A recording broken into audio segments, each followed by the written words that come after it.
Thank you so much Hemantji. અને હવે સેશનની શરૂઆત કરીશું. આપણી સાથે ગેસ્ટ પેનલ આવી ચૂકી છે અને ગુજરાતીઓનું પ્રભુત્વ, ગુજરાતીઓનું યોગદાન એ વૈશ્વિક માર્કેટમાં કયા પ્રકારનું છે, કેટલું ઇન્ફ્લુઅન્સ ગુજરાતીઓ કરી શક્યા છે, આ મુદ્દે આ સેશનમાં આજે આપણે વાત કરીશું.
જેમ પહેલાં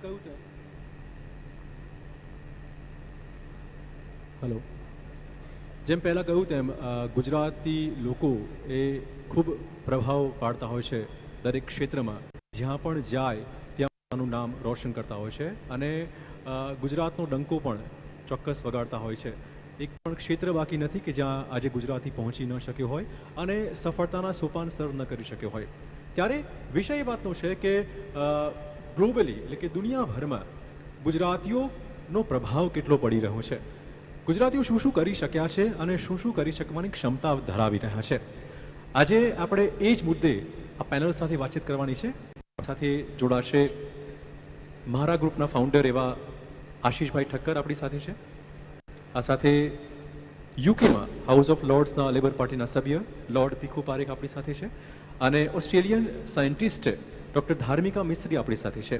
આપ તમામનું સ્વાગત છે અને આ ચર્ચામાં સહયોગ આપશે મારા સહયોગી અને ખૂબ જાણીતા પત્રકાર એવા અજયભાઈ ઉમટ. તો આપણી તાળીઓ સાથે આ સેશનની શરૂઆત કરીએ.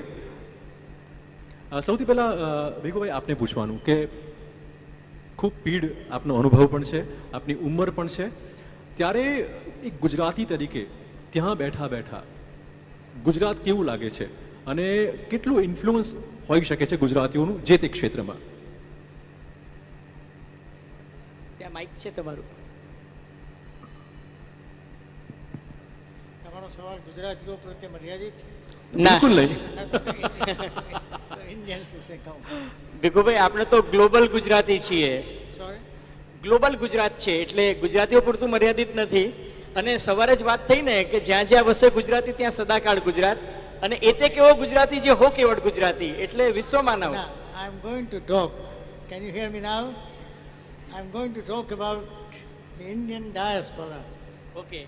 And the question, we have had some discussions in the morning. I think one or two were mistaken in their facts. Others are different, and what I thought I would do is to give you a sketch of what has happened to our people during the last 140 years that we have been traveling. Indians were taken as indentured laborers throughout the 18th century, but certainly until 1836 when that was stopped. After that, slavery was abolished. For all these reasons, we needed an extra pool of labor. And they found that not in the Japanese. They recruited Japanese, but they suffered from beriberi. They tried Portuguese, and they finally settled on Indians. And this is very striking historically. What did they think of us? In in order for a group to say these guys can come as indentured laborers, which means 5-year contract, they come, we give them land, they can till it, and then at the end of 5 years, either they go back or they stay on. Why did they think of, what did they think of us to be worthy of being indentured laborers? But anyway, as a result of that kind of movement, then movement to the States, Kuwait and all those places, we are about 25 million people all over the world. We are in, can you hear me? Yeah, થોડુંક નજીક. We are 25 million people roughly. We are settled in 28 countries. We are settled in about 44 countries, but mainly in 28. In no country are we in a majority except one, which is Mauritius. And in different countries, we have followed different histories, different patterns. Some years ago, I was invited to address a conference on the Indian Diaspora, which was chaired by Atal Bihari Vajpayee. And I thought, I'll write it all out. So I wrote out my speech, and I was reading it just before coming here. And I was struck by the fact that, which I mentioned in that lecture, that Indians settled in 44 countries, significantly in 23. What was their history like? Where did they come from? What gods and goddesses did they take? What gods and goddesses did they drop? What is the area of life to which an immigrant always wants to cling? Look at yourself and look at myself. After 2 generations, 3 generations, what is common between you and your great-great-grandchildren? And the surprising thing is, we thought there were 4 possibilities. Dress is one possibility. Second is love of music. You like to hear music and then continues in generations. The other is food. And we discovered that food was the constant. Your children and grandchildren, once they are accustomed to it, would love Indian food. You don't have to worry about it. Although that doesn't make them Indian, but that at least initiates them into Indian culture.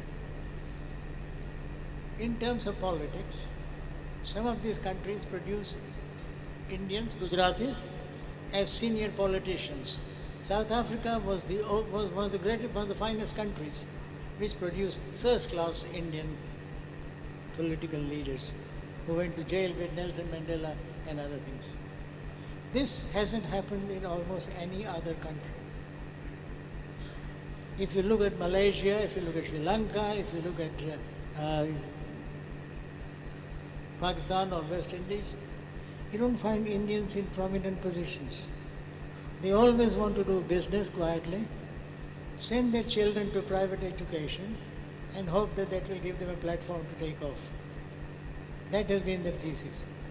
With the result that if you look at our people, that constant tendency to make money, but not money for its own sake, as they would do here. Money in order to pass it on to the children, and then give them as a starter. So for all these reasons, our people lost some gods. I can give you examples of which gods we lost in Trinidad, which is a fascinating country. If you look at Trinidad, Tobago, and Jamaica, we lost various gods, but we restored some others, like Kali. Kali became a very popular goddess in Jamaica. It was also very striking that Indian male, especially a Hindu male, was always afraid of a black colleague. Why? Why was a Hindu young man of this young man's age, 25, 26, always afraid of a black man? And that's because he thought that the black man was going to steal his woman. That was one of the deepest fears our people had. That the black man, more formal, more charming, more ecstatic, more romantic, would take away our wife and leave us alone. So that kind of fear we always had. Even now, in some countries, that fear remains. So then, if you look at the history of the West, if you take different countries, you get different patterns. I don't want to talk about the states, because most of you know it. don't want to talk about England. I know it quite well, but you also know something about England. I want to talk about those parts of the world which we tend to forget and which haunt us. And when we talk about immigrants, we forget that we created a second class of citizens, the untouchables, if you like, whom then we sent abroad and we care for them carefully. Take the West Indies. West Indies, our people were recruited and sent to work as indentured laborers. Now naturally you can't have men alone, you must have women. So the British say there will be 5 women for 20 men. Just think for a second. What does it take somebody to think like this, that we will allow 5 women for 20 men, which they did, and what was the result? The result was that a woman can fool around with all of them. It also meant that she became manipulative. She became the stronger party because she knew that she was stronger than the male. The result of that was the entire family values got topsy-turvy in the West Indies. Not the values of India, where wife can be, the husband is patriarch, the wife obeys and all that kind of thing. In the West Indies, the total transformation and family values became quite different to what we think now. With the result that in 1870 and 1880,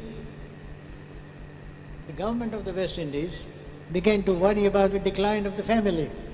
So brought in strict rules. If a woman was found fooling around, she is in jail. If a man was doing this kind of thing, he is in jail. Strict rules, with the result that since 1940-50, this value structure has changed. And if you have a West Indian friend, and if you talk to him, you will get the feeling of what I am saying. So that's broadly about what happened to the West Indies. South Africa, the story was quite different. It's the only part of the world where we were politically active, like Yadu and Mahatma Gandhi and others. Jamaica, again, we were active. In Malaysia, we were active. But in other countries, we simply remained passive. What was the consequence of that? And that is beautifully put by a man called Mohandas Gandhi. He put it beautifully because in South Africa, he was fighting against the unjust laws which require Indian marriages to be registered. So people who would go from here to South Africa, husband and wife, the government said, you must register your marriages. And Indians said, this is unacceptable. You can ask your slave to do this. We are married, but my passport says this, nothing more than that. But no, the government insisted. Gandhi led a protest. He expected a lot of people to follow him. They didn't. Because many of them were doing a quiet deal with the officers. They were giving money and getting a register.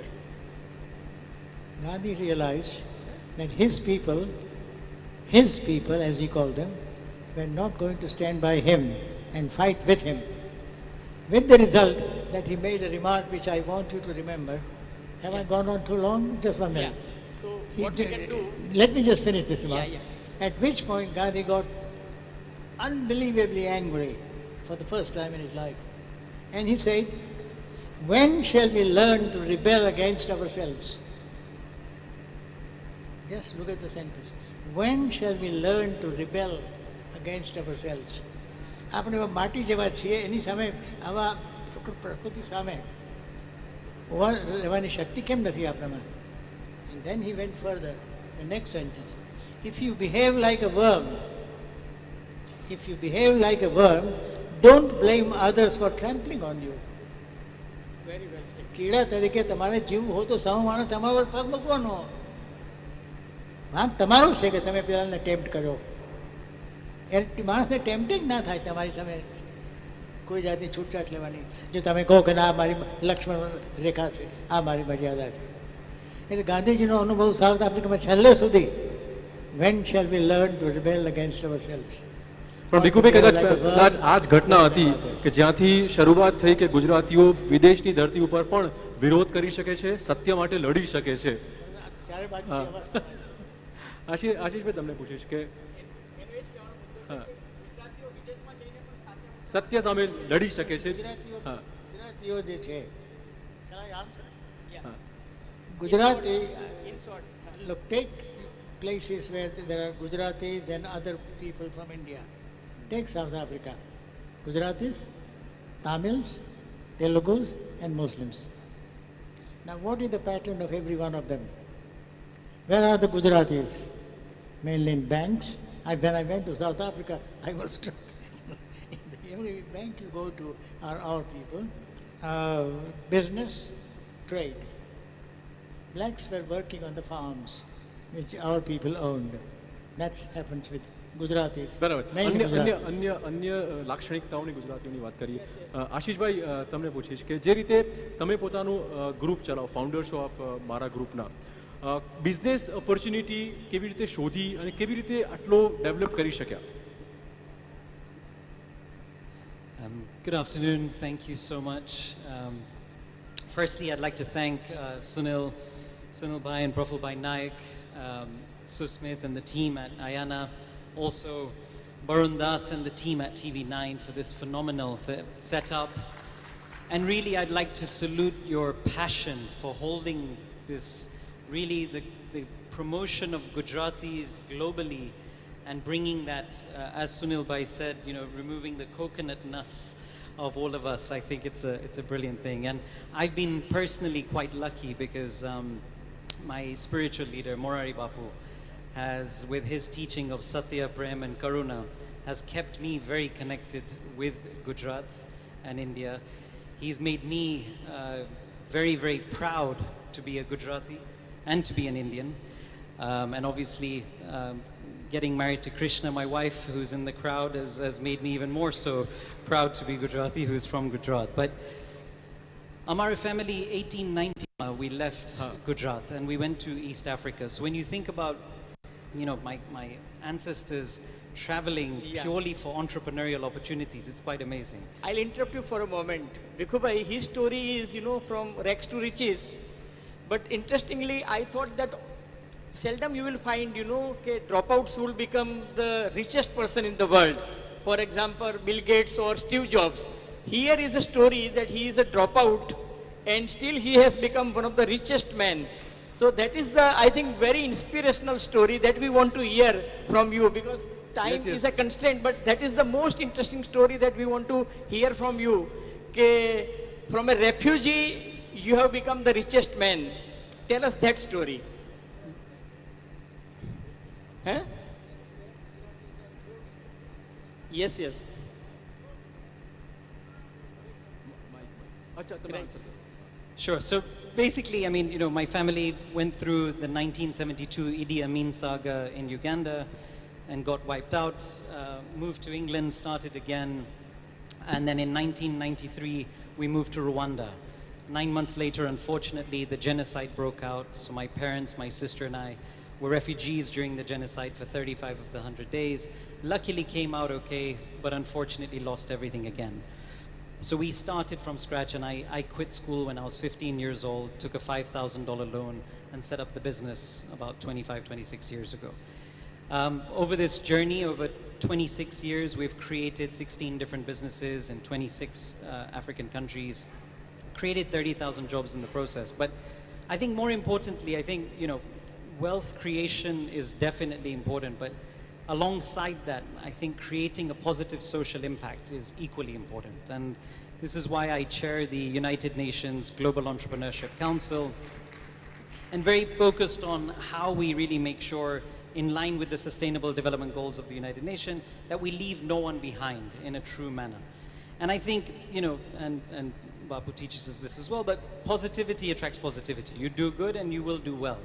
If you give back, you will get back tenfold. So it's a matter of how you combine, and it's the best way to create a sustainable and self-sustainable and a scalable business in the real sense.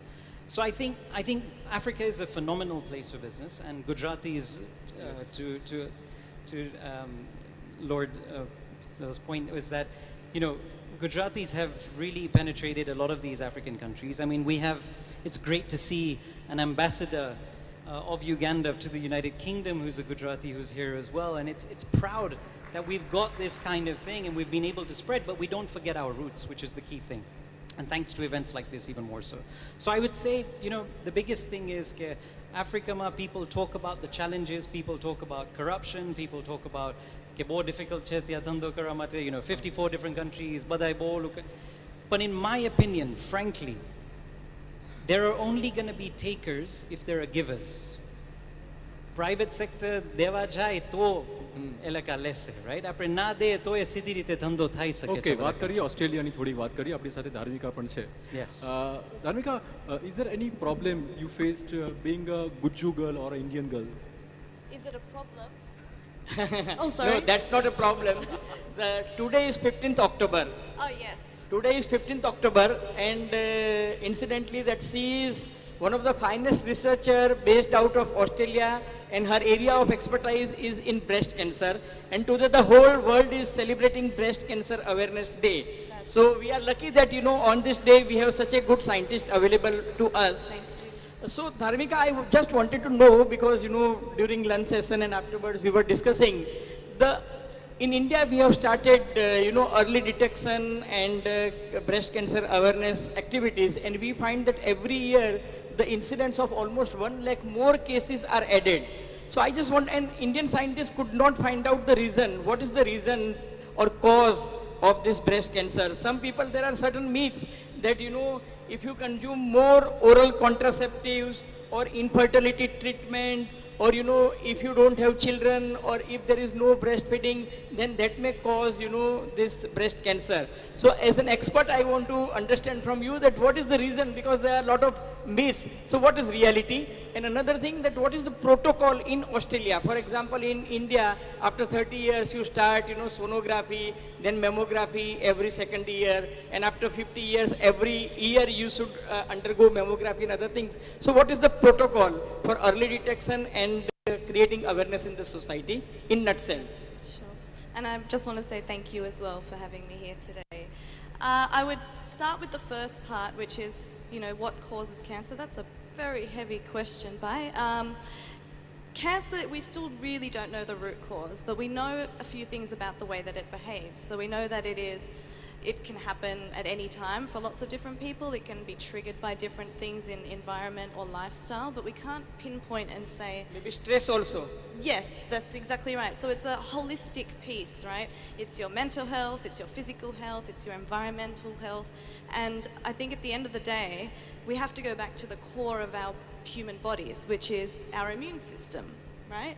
So balancing your immune system means living a really holistic, clean life, you know, like doing things that are good for you and bring out the best in you. And so that's what I think we should look at when we think about cancer. It's not necessarily, we don't know enough to know what it's always triggered by, especially with breast cancer. You can have women who have lumps in their breast, but they'll die of a heart attack. It doesn't, you know, dictate how one might pass away. The important thing with cancer, because we don't know what it is we must detect it early. And so that's why when we go out there and we're promoting women to go out and get tested early, the main reason is because we can't fight it unless we detect it early. And so there are lots of reasons why that doesn't happen in different cultures, but also in Australia we start testing women from the age of 40 with the current gold, what they call the gold standard, which is mammography. It can't be used for women under the age of 40 because of breast density. So it doesn't work as well in younger women, and therefore we only start screening from the age of 40 unless you have a family history. So women under the age of 40 have one tool. That tool is this. It is your hand. And if you can detect it with that, then that's what we get. So that's why I was motivated to develop something else. And sure, it was a bit of an accident how I came about it, but the reason to keep on trying to develop it was very strong. Thank you so much. આપણે જોયું, જાણ્યું કે કેવી રીતે રાજકીય ક્ષેત્ર હોય, medical ક્ષેત્ર હોય કે ઉદ્યોગ જગત હોય, આ ત્રણ ક્ષેત્રમાં કેવી રીતે ગુજરાતીઓ પોતાનું યોગદાન આપી રહ્યા છે વિદેશોમાં પણ. આ સેશન અહીંયા પૂરું કરીશું, પરંતુ નેક્સ્ટ સેશન ખૂબ જ ઇન્ટરેસ્ટિંગ રહેવાનું છે. ક્યાંય જતા નહીં, મળીએ એક નાનકડા વિરામ પછી. Thank you so much.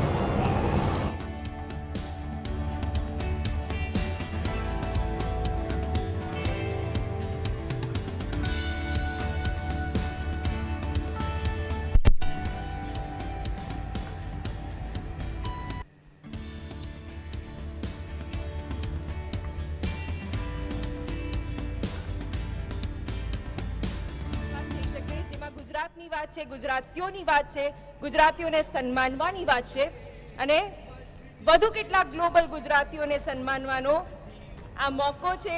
એટલે હું મંચ પર આમંત્રિત કરવા માંગીશ એ તમામ મહાનુભાવોનો.